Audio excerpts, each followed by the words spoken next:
জ্যোতিষীর কাজ করতে হবে কল্যাণ বন্দ্যোপাধ্যায়কে। মনোনয়ন জমা দিয়ে চ্যালেঞ্জ শুনেছেন শ্রীরামপুরের সিপিএম প্রার্থী দীপশিতা ধর। ইউনিভার্সিটির নোংরা পলিটিক্স করছেন বলে পাল্টা জবাব দিয়েছেন কল্যাণ বন্দ্যোপাধ্যায়। দীপশিতা ধর জানিয়েছেন, কল্যাণ বন্দ্যোপাধ্যায় ভোটের মার্জিন বাড়ানোর চাপে তার নিজের বিধায়ককেই গাড়ি থেকে নামিয়ে দিয়েছেন। যদি জেতার চাপ পড়ে তাহলে তিনি নিজে কোথায় নেমে যাবেন সেটাই এখন দেখার।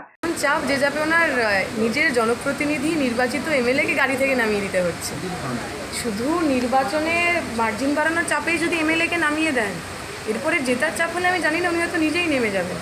জবাবে তৃণমূলের আইনজীবী প্রার্থী কল্যাণ বন্দ্যোপাধ্যায় বলেছেন, হতে পারে দীপশিতা জেএনইউ এর ছাত্রী, তবে তার মানসিকতা ঠিক নয়। প্রথম থেকেই ব্যক্তিগত আক্রমণ করছেন। ইউনিভার্সিটির নোংরা পলিটিক্স লোকসভা নির্বাচনে আনার চেষ্টা করছেন। দীপশিতা প্রথম থেকে খুব নোংরা কথাবার্তা বলছে। ও মনে করছে না ওই ইউনিভার্সিটিতে যেমন নোংরামি করে সেরকম নোংরামি করছো। ও ভীষণ ব্যক্তিগতভাবে অ্যাটাক করছে। হ্যাঁ, প্রথম থেকে খুব ব্যক্তিগতভাবে অ্যাটাক করছে।